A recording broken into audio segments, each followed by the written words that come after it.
Our scripture reading for today is from the book of Psalm chapter 68 verse 9. You gave abundant showers, O God. You repressed your weary inheritance. Amen. Nagbigay ka ng saganang ulan, O Diyos.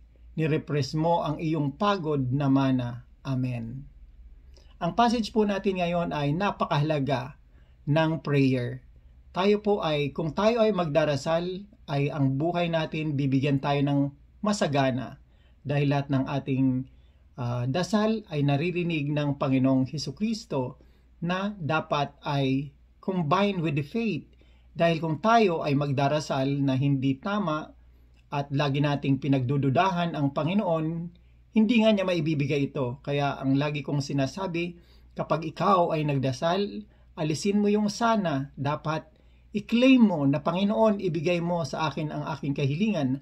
Alam ko, Panginoon, na mas maganda ang iyong mga plano mo sa amin kaysa sa mga plano ko. Kaya Panginoon, idinadalangin ko na ibigay mo sa amin ang kailangan namin dahil alam ng Diyos kung ano ang mga kailangan natin. Kaya ang gawin lang natin ay magdasal para ang buhay natin ay masagana at anumang tagtuyot ang mga ating buhay, anumang problema, anuman ang mga suliranin natin na hindi natin kayang gawin, ang makakagawa lang naman noon ay only Jesus Christ.